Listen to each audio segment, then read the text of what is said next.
নমস্কাৰ প্ৰিয় মোৰ বন্ধু বান্ধৱীসকল আৰু মোৰ শ্ৰদ্ধাৰ মোৰ শুভাকাংক্ষী ৰাইজ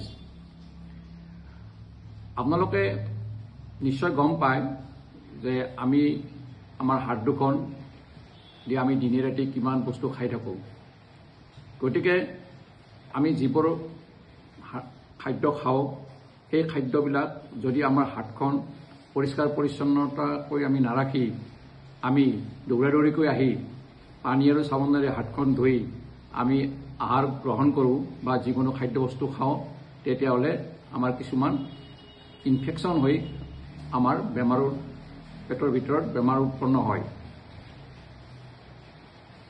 এতিয়া কথাটো হ'ল কি আমি দৌৰাদৌৰি নকৰি লাহে ধীৰে সুস্থিৰে আমি হাত দুখন ষ্টেৰিলাইজ কৰিব লাগে, পৰিষ্কাৰ কৰি ল'ব লাগে, তাৰপিছতে আহাৰ গ্ৰহণ কৰিব লাগে বা যিকোনো বস্তু খাব লাগে।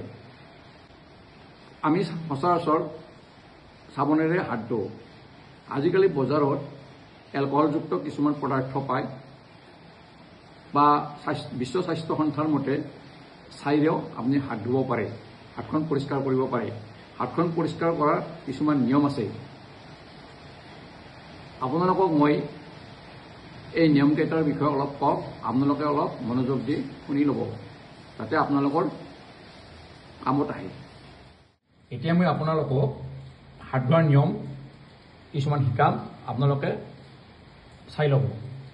প্ৰথমতে আমি পানী উৎসৰ পৰা পানীখিনি লৈ ল'লোঁ। প্ৰথমতে পানীৰে আৰু তাৰপিছত চাবোন বা আজিকালি এলকহলযুক্ত পদাৰ্থ পায়, আপুনি মিহলাই ল'লে হাত দুখন ধুনীয়াকৈ এনেকৈ মোহাৰি ল'লে। তাৰপিছত আপোনালোকে কি কৰিব,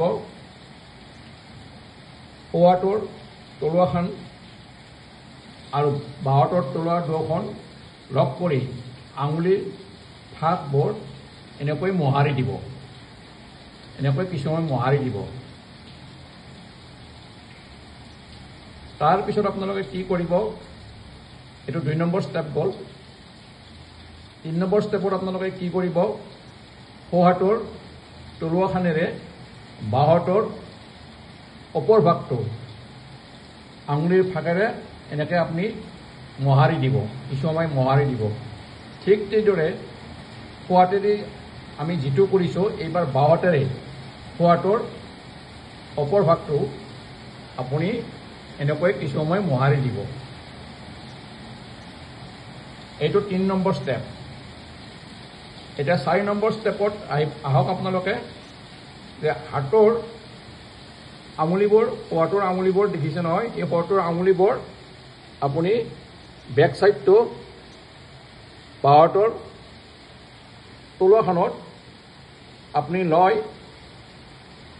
এনেকৈ মোহাৰি দিব, ঠিক এনেকৈ মোহাৰি দিব, এনেকৈ মোহাৰি দিব, যাতে এই পৰ্চনটো, এই গাঁঠিকেইটা সম্পূৰ্ণ চাফা হয়, এইৰকম মোহাৰি দিব। ঠিক সেইদৰে বাঁহাতৰ আঙুলিকেইটাও এই গাঁঠিকেইটা ঠিক তেনেকৈ সোঁহাতৰ তলুৱাত এনেকৈ কিছু সময় মোহাৰি দিব। এইটো 4 নম্বৰ ষ্টেপ। 5 নম্বৰতে আপুনি কি কৰিব, সোঁহাতেৰে আপুনি বাঁহাতৰ বুঢ়া আঙুলিটো এৰকম মোহাৰি দিব, কিছু সময় মোহাৰি দিব। ঠিক সেইদৰে বাঁহাতেৰে আপুনি সোঁহাতৰ বুঢ়া আঙুলিটো এৰকম কিছু সময় মোহাৰি দিব।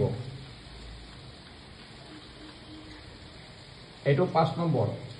6 নম্বৰতে আপুনি কি কৰিব, এই হাতৰ আঙুলিবোৰ আগবোৰত, এই নখবোৰত দেখিছেনে বহুত জাম থাকে, সেইকাৰণে সোঁহাতৰ আঙুলিৰ আগবোৰ আপুনি বাঁহাতৰ তলুৱাত লৈ এনেকৈ কিছু সময় মোহাৰি দিব, মোহাৰি দিব। ঠিক তেনেকৈ বাঁহাতৰ আঙুলিকেইটাও সোঁহাতৰ তলুৱাত এনেকৈ মোহাৰি দিব, এনেকৈ কিছু সময় মোহাৰি দিব, ইফাল সিফাল কৰি এনেকৈ মোহাৰি দিব। তাৰপিছত ষ্টেপটো হ'ল, এই হৃদজইণ্টটো আৰু এই আৰ্মটো বাহুটো এনেকৈ আপোনালোকে মোহাৰি দিব কিছু সময়। ঠিক সেইদৰে বাওঁহাতেৰো হাতখনৰ ৰিড জইনটো আৰু আৰ্মটো বাহুটো এনেকৈ মোহাৰি দিব। তাৰপিছত আপুনি সুন্দৰকৈ পানীৰে হাতখন ধুনীয়াকৈ ধুই দিব।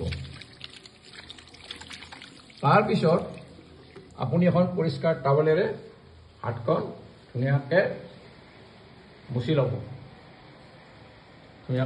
ল'ব।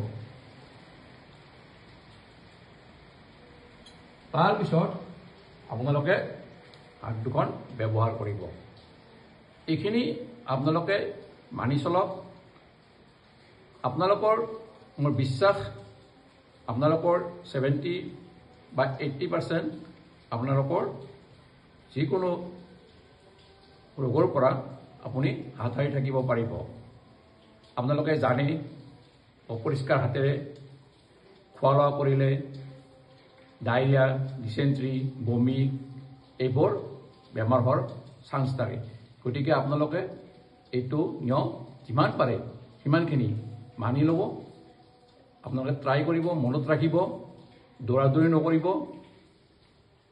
ল'ৰা ছোৱালীবিলাকক আপোনালোকে শিকাই দিয়ক। স্কুলৰ পৰা আহি ল'ৰা ছোৱালীবিলাকক ভোকতে দৌৰাদৌৰি কৰি খায়, তেনেকৈ কৰিব নালাগে।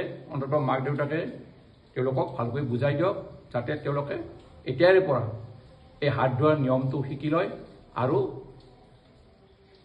কিছুমান ভয়াৱহ বেমাৰৰ পৰা তেওঁলোকে মুক্তি পায়। নমস্কাৰ।